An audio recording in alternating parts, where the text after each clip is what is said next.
মামার বাড়ি ভারী মজা খিলচর নাই। ছোট থেকেই ছোট মানির দিয়ামার আর দাদায়ের এত আদর পেয়েছি আমি, শুধু আদর আর আদর।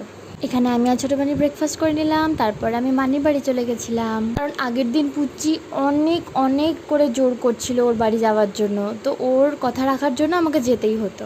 আর বিকেলবেলা এত সুন্দর আকাশটা হয়ে গেছিলো, দেখো কি সুন্দর না। পুচি আর পুকুর সাথে গল্প করে মজা করে চলে গেছিলাম গুবলুর কাছে, কারণ এনারও আবার রাগ হয়ে যায়। বলে দি ভাই তুমি মেজদি ভাই আর ভাইয়ের কাছেই যাবে, আমার কাছে আসবে না? তাই ওর কাছেও চলে গেছিলাম। আর এই হচ্ছে আমার দিমানি। ইনি এত সুন্দর রান্না করে, সবাই বলে রান্নার স্টাইলটা নাকি দিয়ামা 2 হাত ভরে দিমানিকে আশীর্বাদ করে দিয়ে গেছে। দিমানি যা চা বানায় না, উফ দারুণ। আর এই যে ছোট মানি চলে এসছে, মশাই আর দিমানি মিলে ছোট মানিকে রোস্ট করছিল, ওই জন্য দেখো দেখো কিরম ঝগড়া করছে।